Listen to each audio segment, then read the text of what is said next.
Hi everyone, நான் doctor Sasitharan. So இன்றைக்கி நம்ம பார்க்க போகிற டாபிக் என்னென்னா, ஸோ உங்கள் வீட்டில் பிறந்த குழந்தை ப்ரீடம் சொல்லுவாங்க. 34 வாரத்துக்கு கீழே இருக்கிற குழந்தை, இல்லைனா எடை வந்து 1.8 கிலோ கீழே குழந்தை ப்ரீமெச்சூரிட்டியாக பிறந்திருந்தாங்கன்னா, அவங்க ஹாஸ்பிட்டல்லேருந்து டிஸ்சார்ஜ் ஆனதுக்கப்புறம் குறிப்பிட்ட நான் சொல்கிற மருந்துங்க எல்லாமே எடுத்துகிட்டு இருக்காங்களான்றதை பார்க்க போகிற செக்லிஸ்ட் தான் இன்றைக்கி. ஸோ மொதல் விஷயம் என்னென்னா, உங்கள் குழந்தை ப்ரீமெச்சூரிட்டி பேபி நான் சொன்ன மாதிரி 34 வாரத்துக்கு கீழே பிறந்திருந்தாலோ 1.8 கிலோ கீழே பிறந்திருந்தாலோ அந்த குழந்தை வந்து ஒரு குறிப்பிட்ட டியூரேஷன் வந்து உங்கள் என்ஐசியூவில் வந்து நீங்கள் எந்த ஹாஸ்பிட்டலில் பார்த்தீங்களோ அங்கே என்ஐசியூவில் ஸ்டே வச்சுருந்துருப்பாங்க. ஸோ அதுக்கப்புறம் அந்த குழந்தைய டிஸ்சார்ஜ் பண்ணக்குள்ள நான் கீழே சொல்கிற எல்லா மருந்துகளும் குழந்தைக்கு ஃபாலோ பண்ணிகிட்டு இருக்காங்களான்னு நீங்கள் ஒரு வாட்டி செக் பண்ணிக்கலாம்.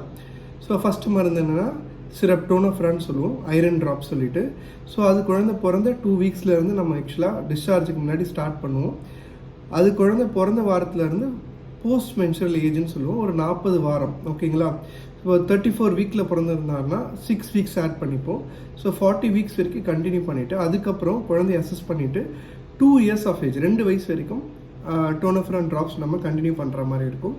ஸோ செகண்ட் விஷயம் என்னென்னா வந்து மல்டிவிட்டமின் சிரப், ஜிங்கோவிட் சொல்லுவோம். ஸோ இதே மாதிரி ப்ரீமெச்சூரிட்டி குழந்தைங்களுக்கு 34 வீக்ஸ் இல்லைனா எடை 1.8 கிலோ கீழே பிறந்திருந்தாங்கன்னா 40 வீக்ஸ் வரைக்கும் ஃபஸ்ட்டு கண்டினியூ பண்ணிவிட்டு, ஸோ எந்த ஃபேஸில் டிஸ்சார்ஜ் பண்ணுறாங்களோ அதோட 40 வீக்ஸ் வரைக்கும் ஃபாலோ பண்ணிவிட்டு அதுக்கப்புறம் 1 இயர் வரைக்கும் நீங்கள் ஜிங்கோவிட் சிரப் கொடுக்கலாம். அது வந்து 1 ml per kg சொல்லுவோம்.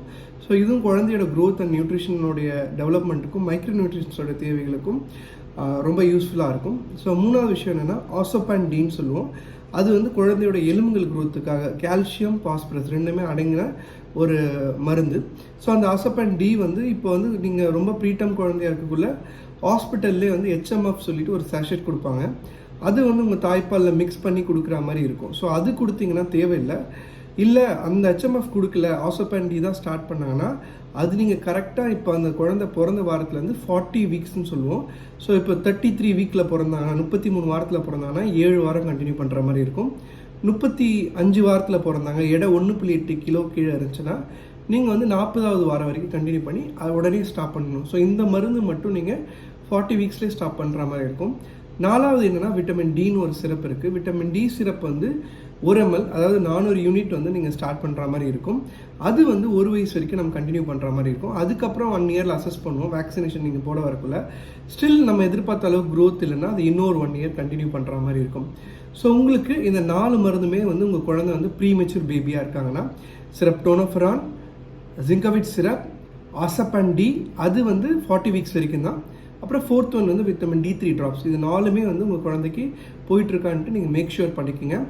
இதுவே டேர்ம் பேபியாக இருந்ததுன்னா, அதாவது 40 வாரம் அந்த டைம் 37லேருந்து 40 வாரத்துக்குள்ளே பிறந்த குழந்தையாக இருந்தாலோ, வெயிட் வந்து 2.5 கிலோ மேலே இருந்தாலோ, ஸோ இதுவே டேர்ம் பேபியாக இருந்ததுன்னா அவங்களுக்கு வந்து விட்டமின் D3 ட்ராப்ஸ் மட்டுமே போதும். Vitamin D3 drops 1 ml 400 unit சொல்லுவோம். ஸோ அது 1 ml தினமும் காலையில் பால் கொடுக்கல நீங்கள் கொடுத்துட்டு 1 வயசு வரைக்கும் நீங்கள் D3